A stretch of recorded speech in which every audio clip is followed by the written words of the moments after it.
Hi guys, and welcome to another episode of Kabir Considers. In this video, I'm going to react to 20 creepy recordings left by missing people. Now, this is going to be a truly fascinating video because, let's say, God forbid, a family member or a loved one or someone that you're, just quite close to goes missing. You can't find them. You've been looking for them for weeks. The authorities have been involved for ages, but there's no leads.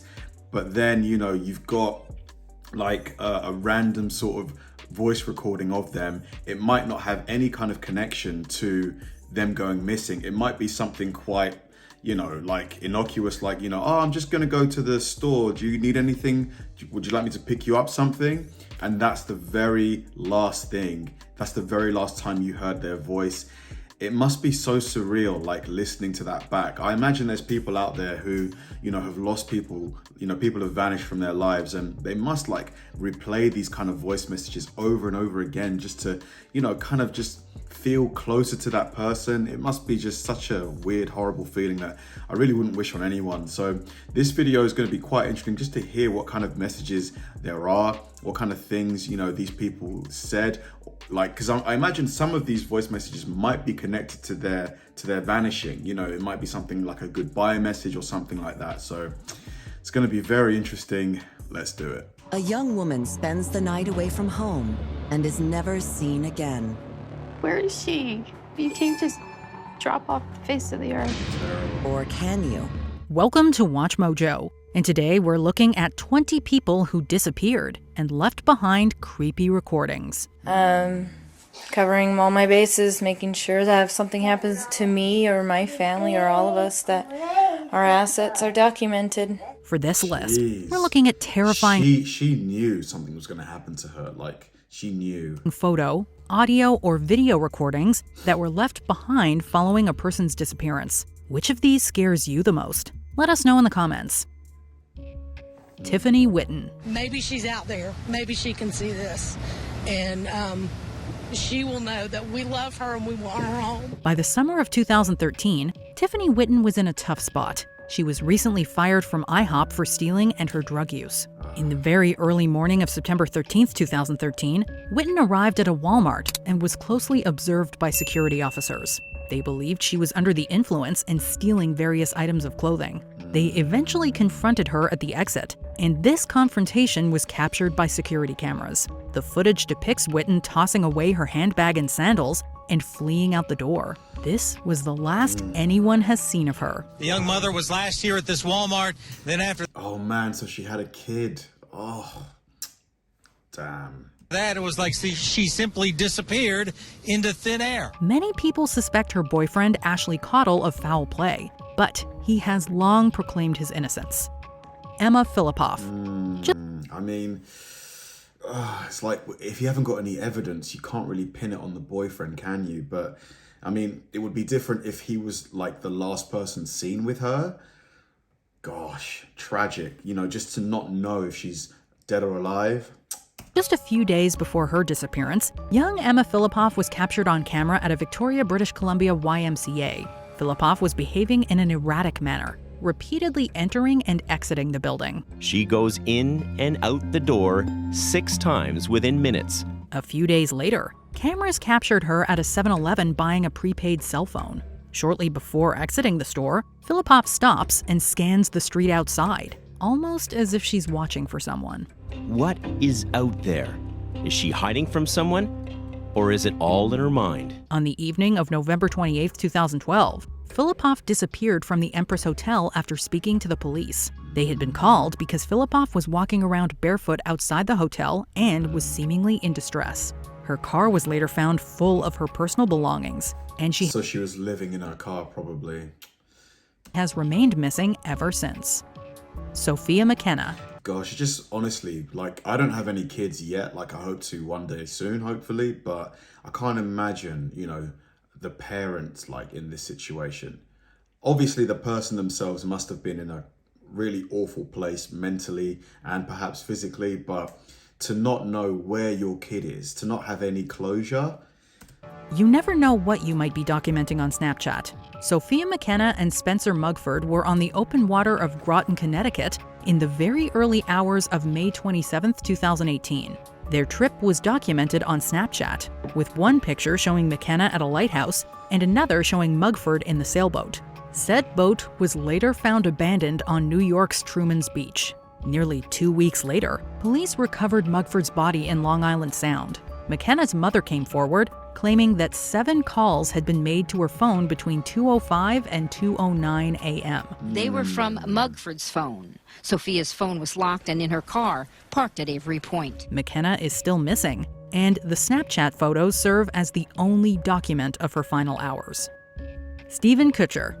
We knocked on all the doors. We had pictures of Stephen. We said, "Have you seen this person? Have you seen this person?" And no one had seen him. Shortly before his disappearance, Stephen Koecher had driven throughout the states of Utah and Nevada for a still unknown reason. Around noon on December 13, 2009, Koecher can be seen driving his car into a retirement community near Las Vegas. A few minutes later, someone can be seen walking out in the opposite direction. Koecher's family believes it's him. He never returned to his car. Like his long car rides, no one knows why Koecher was in Las Vegas, let alone that specific neighborhood. Why? I mean, Las Vegas, it's known for, the casinos. I mean, this is all just, theories. I mean, could it have been, maybe he was in debt, perhaps? Like gambling debt, maybe? I don't know. This is just trying to piece some stuff together. Why? Where? What got you there? What happened? There's a lot, but the one question is: Are you comfortable? Are you safe? Are you at peace? Later that day, his cell phone pinged a tower located about 10 miles northeast of the retirement community. Koecher remains missing, and he left behind a ton of confusing clues that have only served to frustrate investigators and family. Abigail Williams and Liberty German. Sometimes missing people are found, but not in the way we were hoping. Young teens Abigail Williams and Liberty German went for a hike on the afternoon of February 13, 2017. They failed to meet a scheduled pickup and were declared missing at 5:30 that evening. Tragically, their bodies were found the next day. German managed to capture some startling footage while on the hike. She took a picture of a Caucasian male walking towards the girls from the opposite direction, and this man would quickly become the prime suspect. A sketch of the suspected killer was released in July of 2017, which was updated by police 2 years later. Furthermore, German had secretly recorded the man on her phone, who can be heard saying, "down the hill." The implications of those words remain harrowing. A male figure appears to follow the girls, then orders them down the hill. Dale Kerstetter. Man, that is just horrifying. The way his voice was so flat and monotone, just like down the hill. Like very, very creepy and just awful that those two lives were taken in that way. This man disappeared from his place of work on the night of September 12, 1987. Kerstetter safely arrived for his night shift at Corning Glassworks, but when another employee arrived the next morning, all that was found was Kerstetter's abandoned belongings. His truck was also parked in the parking lot, and about $200,000 worth of platinum rods were missing from the factory. Shortly after his disappearance, the factory's security cameras were checked. In the footage, a masked man can be seen talking with Kerstetter before escorting him away, his hand directly behind his back. First I thought, well, obviously this person, there's been some foul play, Dale's involved in foul play, and he probably is missing. It also discovered that this mysterious man had stolen the platinum rods from their kiln. Then I was extremely anxious because at that time I realized that not only did we have a missing employee, there was a good possibility that we had missing platinum in the plant. It's still unclear what exactly happened to Kerstetter. Antoinette Cayadito. Man, it kind of seemed a bit like the guy in the mask was maybe settling a debt, like the way he was leading him, or perhaps it was just a straight up robbery. But then why has the guy vanished? Or maybe, this is just obviously theory, maybe after stealing the platinum to settle his debt, he's fled somewhere to start a new life because obviously he now owes the refinery $200,000 worth of platinum. Perhaps? The mother of Antoinette Cayadito faced every parent's greatest fear. On the morning of April 6, 1986, she went to wake 9-year-old Antoinette only to find an empty bed. I didn't start panicking until we checked with all the neighbors, went to every house, and nobody had no sight seen of her. The police were immediately called, but nothing came of the investigation. The Gallup Police Department received a horrifying phone call 1 year after Cayadito disappeared. Okay, whereabouts in Albuquerque? The frantic caller claimed to be Cayadito, and this was confirmed by her mother, who claims to have recognized her daughter's voice. Before Cayadito could tell the police anything, an adult could be heard yelling in the background, and the call was prematurely cut amid the sounds of the girl screaming. Hello?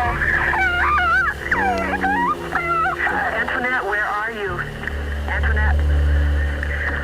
Hello? While the case technically remains open, experts believe that Cayadito is deceased. Oh my Patricia God. Meehan.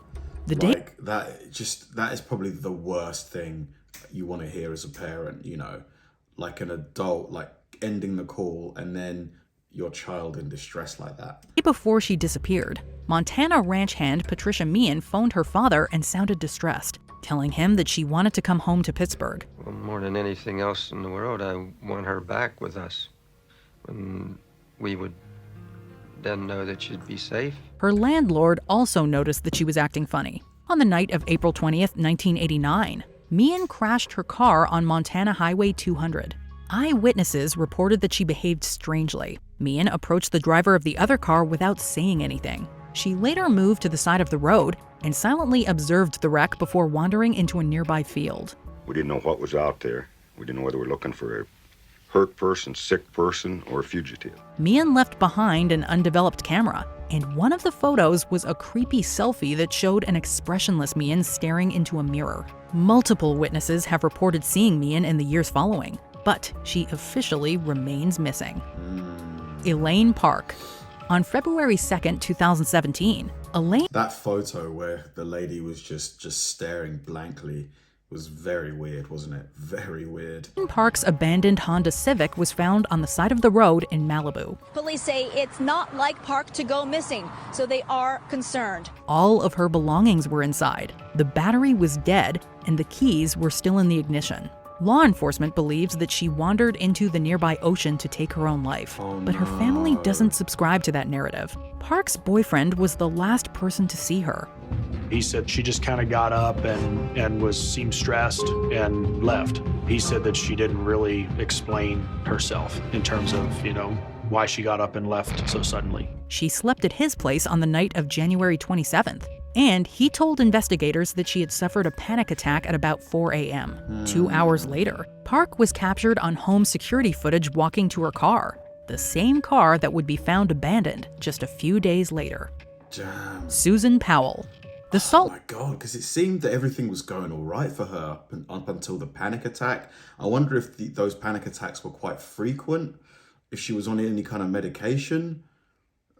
Man, so many questions. Lake Tribune uploaded a video to YouTube in May of 2013. It depicts a woman named Susan Powell documenting the expensive assets in her home in the event that, quote, something happens to her. Hope everything works out and we're all happy and live happily ever after as much as that's possible. She allegedly did so on the advice of her attorney. Viewers take notice of Powell's demeanor, which many claim is anxious, depressed, and generally defeated. Yeah, there's a very strong sense of defeat. The way she keeps on sighing and just rolling her eyes, like it's almost like she knows that something bad is inevitable. This video was captured a year and a half before she disappeared in December of 2009.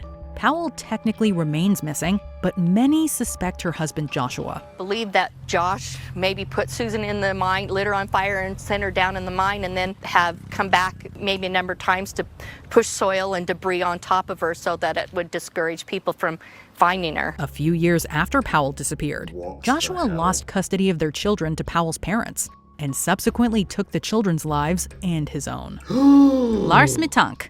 The case of... Oh my God. He definitely did it, for sure, in my opinion. Oh my God. Those poor kids. Lars Mittank is as mysterious as it is unnerving. The 28-year-old German man was vacationing in Bulgaria with friends when he got into a physical altercation with some strangers over football. Mittank suffered a ruptured eardrum, which prevented him from flying home. With his friends gone, he began to act erratically. His odd behavior was captured on the hotel's CCTV. He reportedly called his mother and told her that 4 men were out to kill him. Mittank was last seen on CCTV fleeing Varna Airport and running into a nearby field. He hasn't been seen or heard from since, and the reason for his sudden paranoia remains unknown.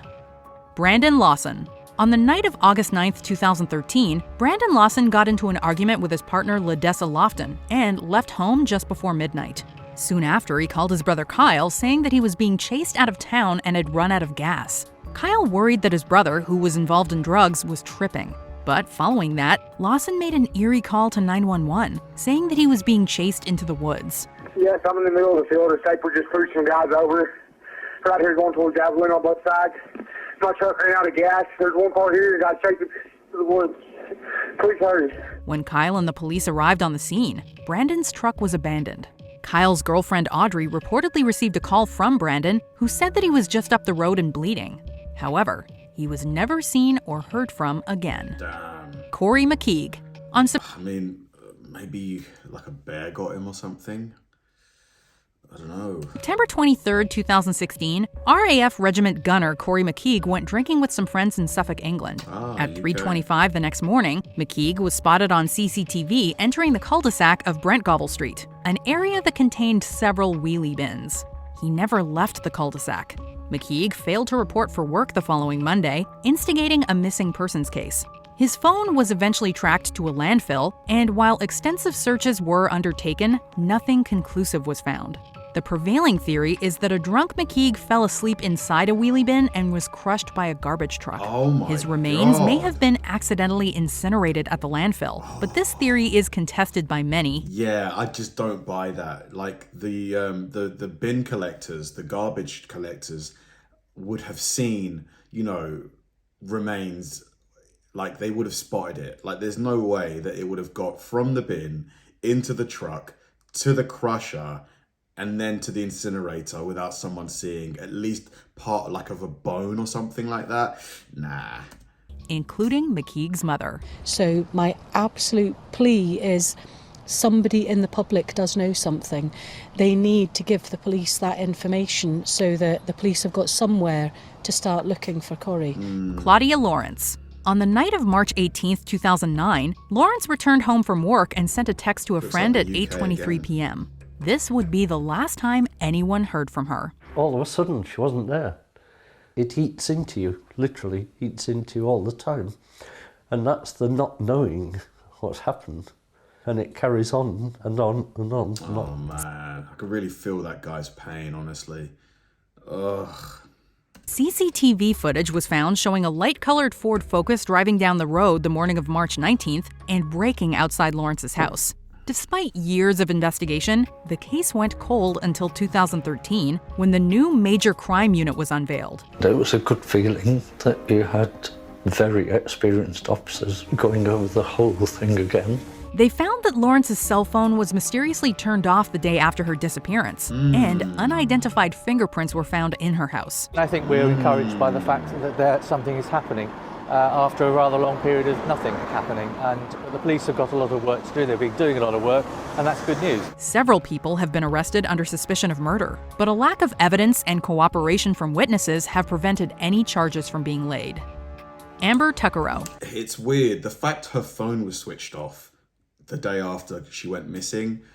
Like initially I was thinking, whoever did that was definitely the person that abducted her. But then I just thought they could have easily just found that phone, wanting to sell it, took out the SIM card, done something with the battery.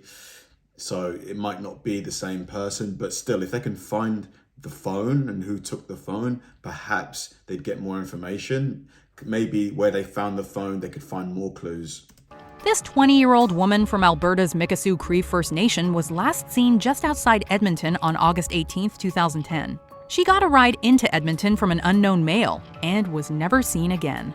2 years after her disappearance, a cell phone recording was released of Tuccaro speaking with the man, and she can be heard adamantly questioning his directions and their true destination. You better not be taking me anywhere I don't want to go. I want to go into the city. Jeez. Yo, we're not going into the city, are we? No, we're not. Just 4 days after the recording was released, police found Tuccaro's skull in a farmer's field. And their search for the voice intensified. RCMP say they've received hundreds of tips, but the identity of the man behind the voice remains a mystery. The investigative work behind her disappearance has been highly criticized, and the Alberta RCMP even apologized to Tuccaro's family. The apology was fiercely rejected. I fully acknowledge that in the early days of our investigation into Amber's disappearance, that it required a better sense of urgency and care. Kenny Veach, in 2000. I mean, of course those parents aren't going to accept that apology. Honestly, stories like that just like put the fear of God into me. Like when it comes to hitchhiking and stuff, or getting into cars where I don't know who the person is behind the wheel. Like I did it once when I was at university. Basically, my phone battery died, and we got to the area at like 2 a.m. There was no taxis, so I hitchhiked. And quite a funny story. When we got to the uni, when the guys arrived at the uni, they gave me my bag, and it was really light. They'd taken my laptop out of it because they'd separated me from my bag. And after I pleaded a little bit, they gave me my laptop back. So yeah, that's the worst that happened. But yeah, quite a funny story. But looking back, you know, like I was quite scared at the time. 2014, hiker Kenny Veach left a comment on a YouTube video in which he explained coming across a creepy M-shaped cave in the desert and fleeing in terror. And something about that cave just spooked me. Out of all the caves I've ever gone in, this one just made my body vibrate. Eager YouTube commenters encouraged Veach to return and document his experiences. And while he did so, he failed to find the cave. But he did come across an abandoned mine shaft. Do not go in there, mate. No, especially not alone. It goes way, way, way down in there. Let me see if I can... Absolutely not. Under no circumstances. That's pretty would I go down far. there. Disappointed viewers urged Veach to try again.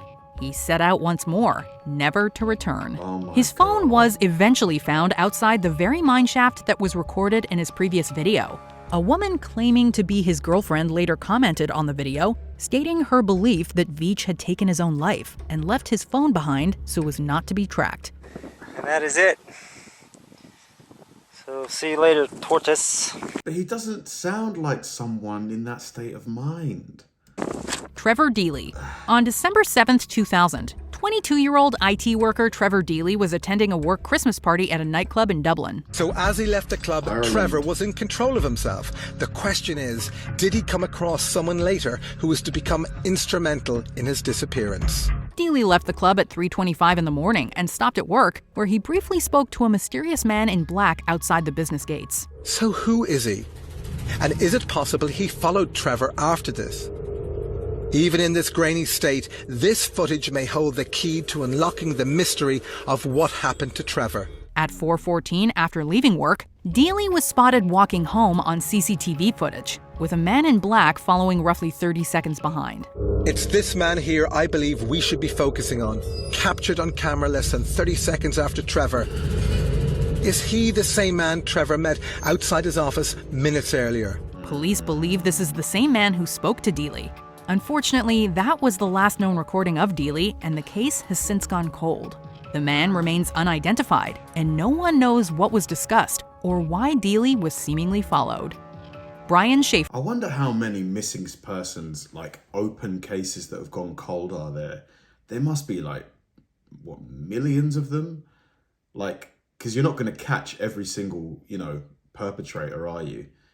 Like, I wonder, like, percentage-wise, whenever a case like this is opened, a missing persons case, like, percentage-wise, how many get solved? Like, how many cases get closed? In 2006, Shaffer was a medical student at Ohio State. On the night of March 31st, Shaffer and his friend William Florence went bar hopping to celebrate spring break. Sometime during the night, however, Shaffer disappeared. 1 minute, this young man was a grainy image on a surveillance video. The next minute, he was gone. and police are baffled. Police reviewed CCTV footage outside the Ugly Tuna Saloona, which showed Shaffer talking with two women. He left them and walked towards the bar, but wasn't recorded ever leaving. We seen Brian go back off the camera and were unable to locate him leaving the building. Every exit is covered by a camera. Brian is never caught on camera leaving the bar. This was the only known publicly accessible entrance and exit, leaving investigators puzzled.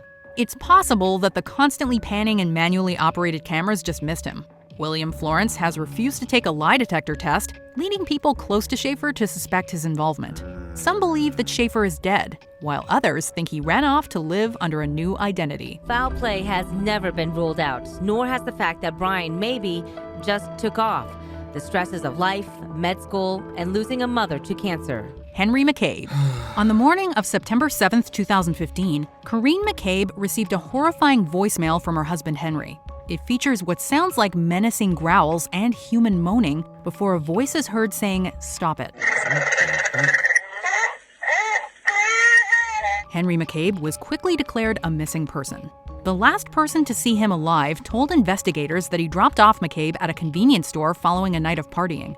McCabe remained missing for over 2 months until his body was found in a lake roughly 6 miles from the convenience store. The weird thing is that the medical examiner found no apparent injuries on McCabe's body, leading many to question the source and reasoning for the eerie sounds captured on voicemail. I try to picture where he was, what it might have been like, what circumstances would have made him sound like that. Before we continue, be sure to... I mean, whenever they find, like, the body, it's bittersweet because I guess they've got closure, but, you know, the hope that they had just gone somewhere, you know, that they were still alive, it's just destroyed, isn't it? To subscribe to our channel and ring the bell to get notified about our latest videos. You have the option to be notified for occasional videos or all of them. If you're on your phone, make sure you go into your settings and switch on notifications. Chris Kremers and Lawson Froon. These two young Dutch students set off on a hike in Panama on April 1st, 2014. With them was a dog that belonged to restaurant owners they'd befriended, but the dog returned alone. 10 weeks later, Froon's backpack was discovered by a riverbank with her camera and both women's phones. Both had tried to call emergency services on the first day of the hike. A few days later, Froon's phone died, and someone entered false PIN codes into Kramer's phone. More attempts to call emergency services followed. The digital camera contained photos of their hike, but also 90 flash photos from the pitch-black morning of April 8th, one showing the back of Kramer's head. Sadly, the women's bones were later found scattered along the riverbank. It remains a tragic and baffling mystery to this day. Do you agree with our picks? Check out this crazy video. Every single entry on the list, you know, was sad, but for some reason, one that sticks to me is the girl. I think her name was June Lee or something like that. You know, everything was going great. She spent the night with her boyfriend. She had a panic attack at like 4 a.m.